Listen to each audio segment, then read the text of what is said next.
По прогласувањето на пандемија, образовните установи да изнајдат начини со кои ќе ја продолжат неформалната едукација на учениците и студентите додека трае кризната состојба, предизвикана од ширењето на коронавирусот, особено да се фокусираат на можноста за воведување онлайн настава. Апелираше денеска министерот Адеми за искористување на можностите за неформална едукација. Првичните реакции за овој тип на неформална едукација се позитивни и се надевам дека такви ќе останат. А програмата ќе се реализира се до стабилизирање на ситуацијата и повторно враќање на децата во училиштата и градинките. Во оваа прилика морам да ја пофалам и заложбата на дел од општините и училиштата, кои во целата ситуација само иницијативно изнаоѓаат своји начини за продолжување на едукацијата на учениците, онаму каде што застана кога и беше донесена одлуката за прекин на наставата.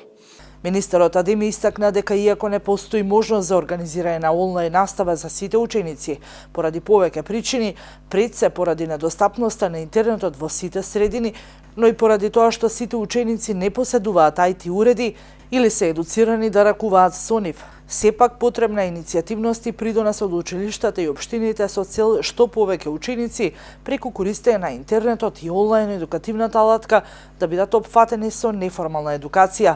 Па така, освен што споделивме бесплатни апликации, дигитални алатки и содржини за учење од дома, кои според моите информации кои ги добивам веќе наоѓаат соодветна примена, на националниот телевизиски сервис Македонска радиотелевизија од понеделник почна да се емитува едукативна програма наречена ТВ Училница.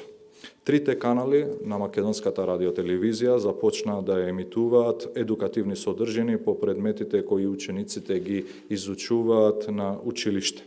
Наставниците од училиштата, потпомогнати од водителите на емисијата, реализираат лекции.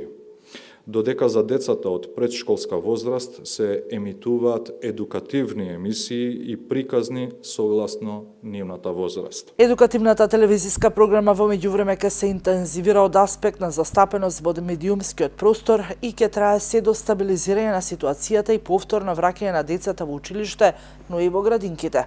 Адеми ја пофали заложбата на дел од општините и училиштата, кои во целата ситуација самоиницијативно изнаоѓаат своји начини за продолжување на едукацијата на учениците, посочувајќи ја за пример општина Карпош, која разви дигитална платформа за споделување на содржините кои би ги изучувале во овој период од годината согласно наставните програми.